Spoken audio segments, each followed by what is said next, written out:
Bueno, ¿le parece que hablemos de unos sucesos maravillosos de la China? Por favor. Muy bien. Un hombre llamado Gambao vivió allá por el siglo III después de Cristo y fue director del Departamento Imperial de la Historia de la China. Hemos ya hecho esta aclaración. Gambao recopiló sucesos maravillosos en un catálogo amplísimo porque sospechaba que de cada prodigio podía extraerse una enseñanza. Y ahí había funcionarios que estaban encargados de enterarse de los sucesos maravillosos que ocurrían y luego consignarlos en un registro que ha llegado hasta nuestro día y que tenemos hoy aquí. Muy bien. Algunos sucesos son muy breves. Los primeros, recopilados por el propio Gambao, son brevísimos. Primer suceso, exactamente en el 21º año del monarca Qiao de la dinastía Qing, una yegua parió a una persona. No. Fin del primer suceso. No, pero de mayores explicaciones, ¿no? Va a pasar a él le pareció que no había por qué abundar en detalles. ¿Estás cortando la... Segundo suceso. Exactamente en el 7º año de la dinastía Han, en la subprefectura de Chongqing, hubo un perro que dijo: se avecina una hambruna general. Dijo el perro. Aquel año, unas tribus extranjeras lanzaron 2 ataques que dejaron sin alimento al imperio. Uy. Uno no sabe si sorprenderse Una predicción. de que el perro hablara o de que fuera clarividente. Es decir, ya que hubiera dicho se avecina una hambruna general, era sorprendente, aunque la hambruna después no sucediera. Sí. Pero esto se asombra más de que la hambruna haya tenido lugar, cuando en realidad Lo sorprendente es que la hambruna puede ser una casualidad y una coincidencia, mientras que el perro diciendo se viene una hambruna general no es algo que puede ocurrir o no ocurrir, no. Es algo que está destinado a no ocurrir. El discurso de un perro es siempre sorprendente. más sorprendente que su acierto. Sí. Qué raro esto, ¿eh? Otro suceso. En el otoño del 4º año del gobierno del emperador Chen, de la dinastía Han, llovieron peces en Chengdu. Eran largos. Eran largos, es extraordinario. Tal vez porque los peces cortos son más llovederos. Claro, es garúa. Es el rocío los peces cortos. Sí. Hay otras historias, esta vez un poco más complejas, ¿eh? A ver. El general Gia Yong, perfecto, y prefecto es mejor, de que no era perfecto, sino prefecto, que es mucho menos, de Liuhang, había partido en expedición militar. Fracasó y fue decapitado en batalla. Repito, el general Gia Yong, que era prefecto, había partido en una expedición militar. Fracasó y fue decapitado en batalla. Ahora, ¿fracasó porque fue decapitado o fue decapitado porque fracasó? Probablemente no. Fue decapitado en batalla por sus enemigos, que en realidad no castigan el fracaso. Los que castigan el fracaso son los propios, no los enemigos los festejan. Así que fracasó, y en virtud de este fracaso, es decir, de la mala disposición de sus tropas, lo decapitaron. Ya decapitado, ¿viste que fracasó? Y así como estaba, sin cabeza, montó su caballo y regresó al palacio. ¿Cómo puede orientarse? Pero sigue. Eran tiempos, veo que los caballos regresan a la querencia. Eran tiempos de la dinastía Han y gobernaba el célebre emperador Wu. Todos se aglomeraron para ver la llegada del general Gia Yong. De su pecho salió una voz que dijo: la ofensiva ha fracasado. Estoy maltrecho.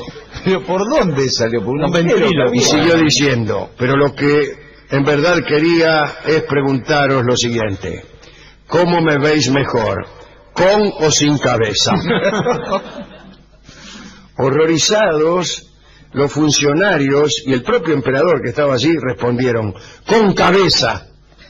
Y al punto el general Gia Yong cayó muerto. Termina aquí el relato y no tiene moraleja.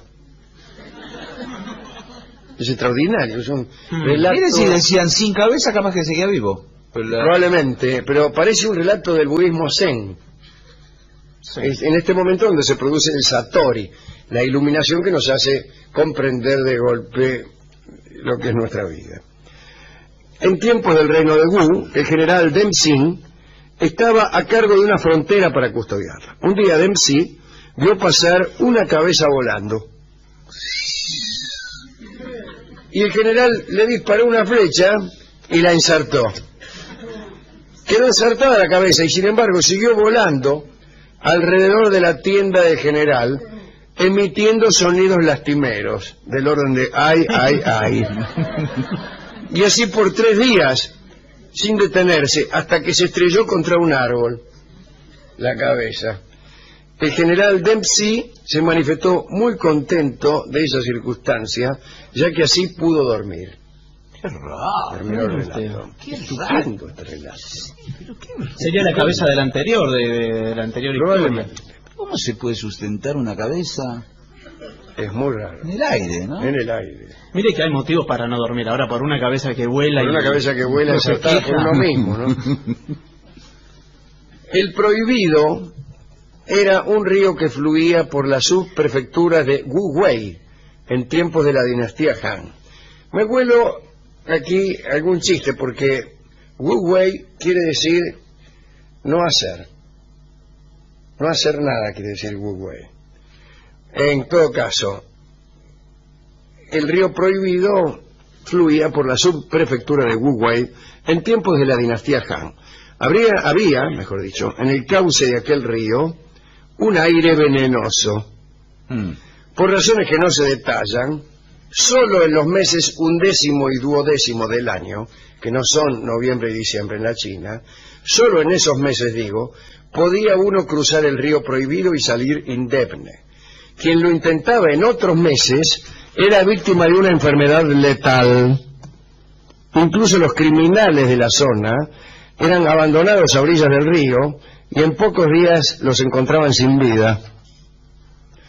En la prefectura de Xiaping, en tiempos también de la dinastía Han, vivió un general, Zhou Zi, funcionario de provincias.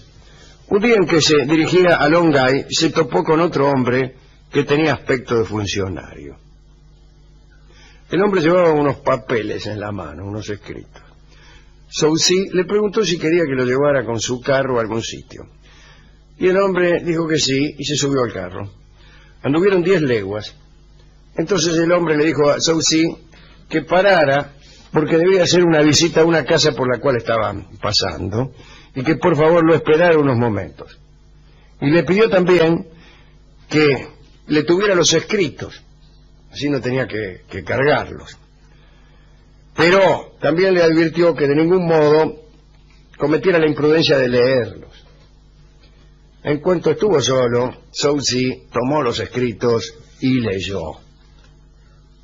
Era una lista de muertos nuevos que estaban destinados a poblar las instalaciones infernales.